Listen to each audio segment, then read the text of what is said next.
Terrifier mastermind Damien Leone has pulled off the very rare feat of building a successful indie horror franchise from scratch.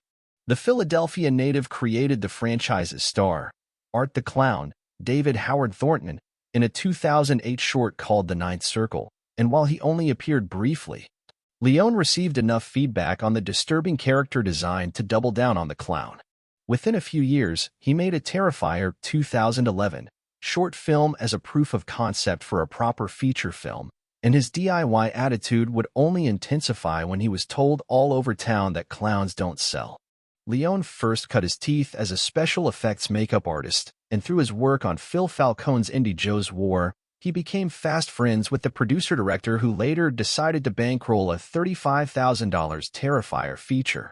The 2016 slasher film would go on to make roughly 12 times its budget, prompting Leone and Falcone to pursue a sequel at a similar price point. However, the film developed enough of a cult following that an Indiegogo campaign landed them an additional $220,000 for the $250,000 budgeted sequel. Eventually, Terrifier 2 received a theatrical release of nearly 900 theaters, and positive word of mouth propelled the film to positive gains of 28% and 70% in its second and third weekends, resulting in double the amount of theaters for weekends 4 and 5.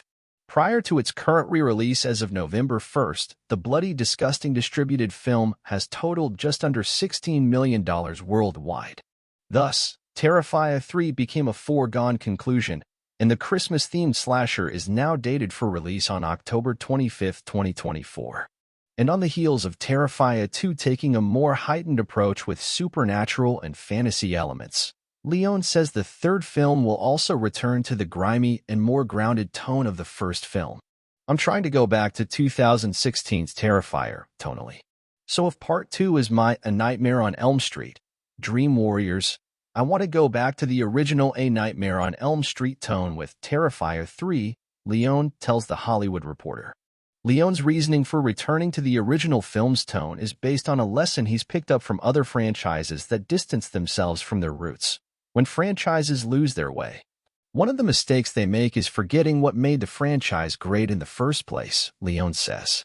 They just stray so far off of that path, so that's something I'm trying to avoid.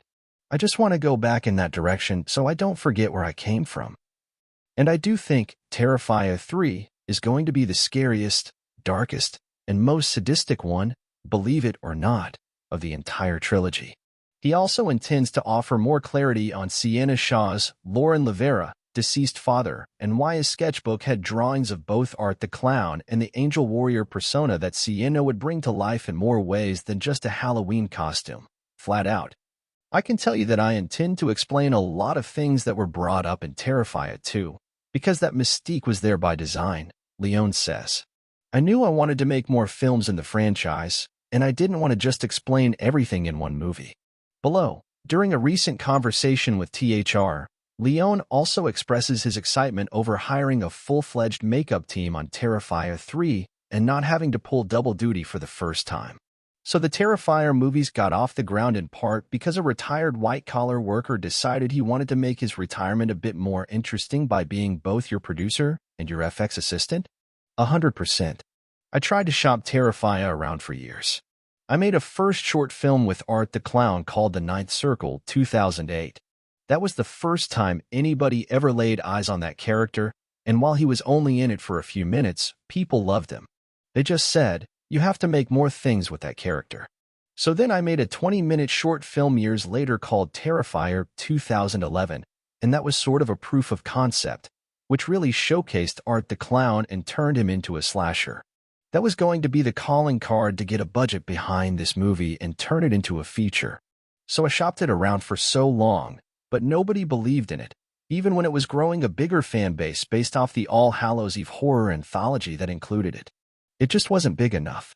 At that time, you didn't have the remake of Stephen King's It or Twisty the Clown from American Horror Story, Freak Show. Clowns were just nowhere to be seen, and I would get the note back that clowns can't sell a movie. So I was like, all right, I'll still figure out a way. I've always done it on my own. I'll find a way to raise money. But it took years and years until I met Phil Falcone while working on his first film.